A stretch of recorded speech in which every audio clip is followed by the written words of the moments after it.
नमस्कार दोस्तों। आज मैं आपको कुंडली और हाथ के द्वारा स्वयं चेक कर कर के आप यह निर्णय निकाल सकें कि क्या आपका लव अफेयर अर्थात प्रेम संबंध सफल हो पाएगा अथवा नहीं हो पाएगा, तथा इसी के साथ साथ क्या आपकी अपनी पसंद से अर्थात लव मैरिज हो पाएगी या नहीं हो पाएगी। इन दोनों चीज़ों को आप स्वयं चेक कर सकते हैं एवं अगर कुंडली और हाथ के दोनों के निष्कर्ष के द्वारा आप यह देखना चाहें तो आप यह तय भी कर सकते हैं कि क्या आप इस प्रकार के संबंध में सफल होंगे अथवा असफल होंगे। तो आइए मैं आपको अपने ड्राइंग के द्वारा समझाने का प्रयास करता हूँ। सबसे पहले ऐसा मान के चलें कि कुंडली में यहाँ पर मैंने लग्न कुंडली बनाई है एवं एक हाथ का ड्राइंग ड्रॉ करा है जो सीधे हाथ का है, एवं कुंडली में मैंने यहाँ पर लग्न कुंडली बनाई है। तो इसलिए लग्न जिस समय उदय होता है अर्थात जो लग्न होता है हमारे जन्म का, उसको हम पहला भाव मानते हैं एवं उसी के साथ साथ इस प्रकार मैंने यह कुंडली पूरी कर ली है। किसी भी व्यक्ति के प्रेम संबंध अथवा प्रेम विवाह देखने के लिए 4 भावों को अर्थात 4 घरों को मुख्यता दी जाती है कुंडली में, एवं चाहे आपकी कोई भी राशि हो अथवा आपका कोई भी राशि का लग्न हो, वह इतना प्रमुखता नहीं रखता जितना प्रेम संबंधों के संदर्भ में ग्रहों की स्थिति एवं भावों के सदृश्य उनका अपना परिप्रेक्ष्य देखना चाहिए। एवं हाथ में हृदय रेखा, मस्तिष्क रेखा एवं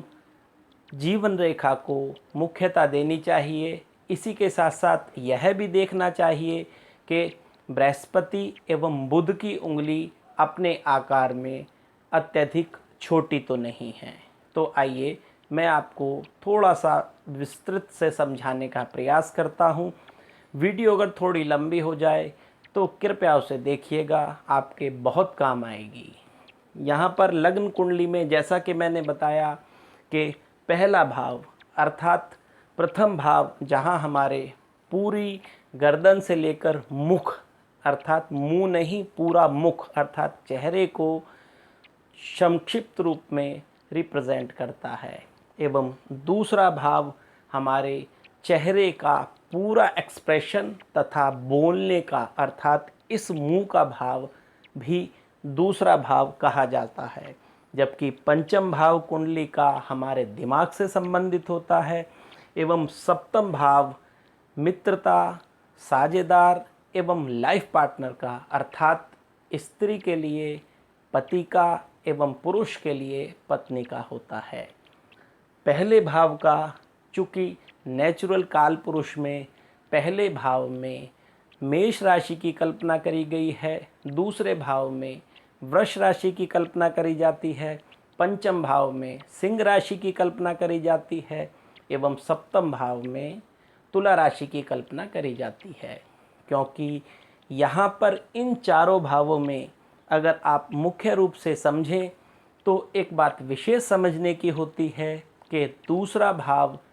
जो कि वृष राशि को रिप्रेजेंट करता है एवं सप्तम भाव जो कि तुला राशि को रिप्रेजेंट करता है, यह दोनों ही शुक्र की राशि होती हैं। मैं यहाँ पर वैदिक ज्योतिष के हिसाब से आपको समझाऊंगा। पश्चिमी ज्योतिष में 3 ग्रह एक्स्ट्रा माने जाते हैं, लेकिन वैदिक ज्योतिष में उनका वर्णन नहीं होता। अर्थात दूसरा भाव जिसमें वृष राशि होती है एवं सप्तम भाव जिसमें तुला राशि होती है, वैदिक ज्योतिष में उन दोनों का स्वामी शुक्र होता है। जबकि लग्न में पहली राशि अर्थात मेष राशि होती है एवं पंचम भाव में सिंह राशि अर्थात सूर्य की राशि काल पुरुष के अंग में मानी जाती है। एवं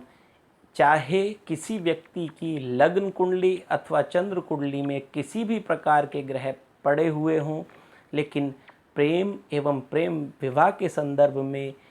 इसी प्रकार से कुंडली का निर्णय करना चाहिए। एवं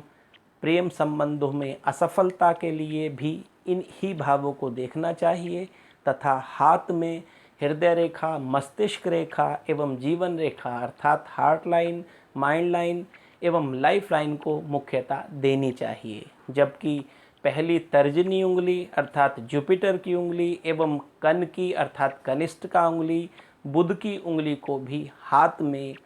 विवाह अर्थात प्रेम विवाह के संदर्भ में देखना चाहिए तथा इन दोनों को आपस में लक्षण अनुसार तय करके यह निष्कर्ष निकालना चाहिए कि क्या आपका प्रेम विवाह हो पाएगा अथवा नहीं हो पाएगा। तो आइए थोड़ा सा मैं आपको विस्तृत में समझाने का प्रयास करता हूँ, क्योंकि यहाँ पर मेष राशि लग्न के पहले भाव में नेचुरल तौर पर जिस प्रकार काल पुरुष की होती है वह मैंने दिखाई है, क्योंकि दूसरा घर एवं सातवां घर दोनों शुक्र का अर्थात शुक्र का कारक एवं पहला घर तथा पांचवा घर, पहला घर जहाँ पर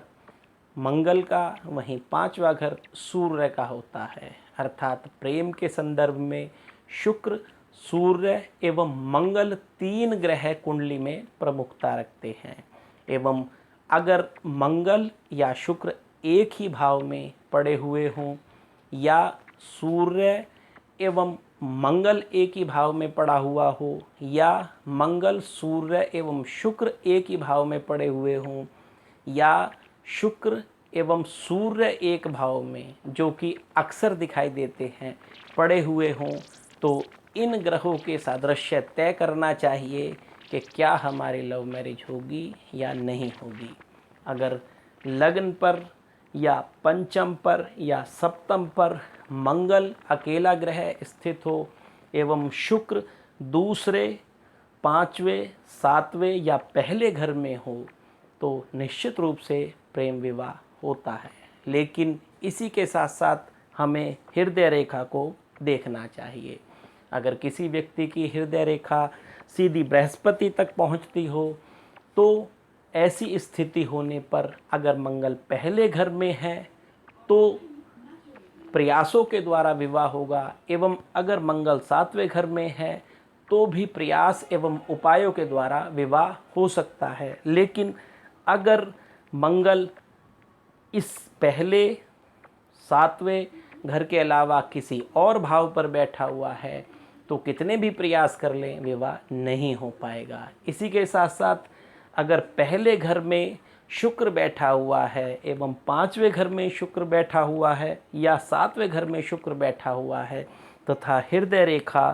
सीधी चलती चलती बृहस्पति और शनि की उंगली के यहाँ तक चढ़ गई है, बीच के भाव पर अर्थात यहाँ तक आ गई है, तो निश्चित रूप से प्रेम विवाह हो सकता है। लेकिन इसी के साथ शर्त यह है कि हमारी जीवन रेखा गोल होनी चाहिए एवं अगर जीवन रेखा तथा मस्तिष्क रेखा आपस में मिली हुई हैं तथा सूर्य ने शुक्र को किसी भी भाव में पढ़कर अस्त कर दिया है, अर्थात इन चारों भावों में सूर्य शुक्र के साथ स्थित है तथा शुक्र सूर्य की 10 डिग्री के भीतर भीतर आकर अस्त हो गया है, तो बहुत प्रयासों के बाद विवाह में सफलता मिल सकती है। लेकिन अगर कोई भी पाप ग्रह यानी शनि, राहु या कंडीशनल चंद्रमा अथवा बुध स्थितिजन्य पाप प्रभाव दे रहे हैं तो शुक्र पीड़ित होकर प्रेम विवाह नहीं होने देता। जहाँ कुंडली में एक तरफ चंद्रमा को मन का कारक कहा गया है, वहीं प्रेम विवाह के संदर्भ में चंद्रमा की पक्षकार स्थिति अच्छी होती है, अर्थात शुक्ल पक्ष का चंद्रमा प्रेम विवाह को बढ़ोतरी करता है, जबकि कृष्ण पक्ष का चंद्रमा प्रेम विवाह में निश्चित रूप से असफलता ला देता है। एवं इसी के साथ साथ अगर लाइफ लाइन में किसी भी प्रकार का दोष हो या द्वीप हो या ट्रायंगल हो तथा मंगल शुक्र के साथ पहले घर में स्थित हो या मंगल एवं शुक्र आमने सामने पहले और सातवें घर में स्थित हों या दूसरे और सातवें घर में स्थित हों तो भी प्रेम विवाह हो सकता है। अगर लग्न कुंडली में दूसरे घर का स्वामी पांचवें घर पर हो या सातवें घर पर हो तो भी प्रेम विवाह का योग बनता है, लेकिन उस दूसरे घर के स्वामी को किसी भी प्रकार से लग्नेश के साथ युक्ति ज़रूर होनी चाहिए। अगर लग्नेश के साथ युक्ति नहीं है तो प्रेम काफ़ी समय तक चलकर असफल हो जाता है। एवं अगर सूर्य के द्वारा मंगल पहले, दूसरे, पाँचवें अथवा सातवें भाव में पीड़ित कर दिया गया है या 10 डिग्री सूर्य के अंदर अंदर मंगल स्थित हो गया है, तो व्यक्ति लास्ट मोमेंट पर अपनी गलती के द्वारा प्रेम संबंध तोड़ देता है। इसी के साथ साथ अगर लाइफ लाइन सीधी, बिल्कुल सीधी हो तथा मस्तिष्क रेखा के साथ लगभग 35वें वर्ष में मिलके चली हो, तो भी प्रेम संबंध में लास्ट समय पर असफलता प्राप्त होती है। यहाँ पर मैंने कुछ मुख्य योग बताएं,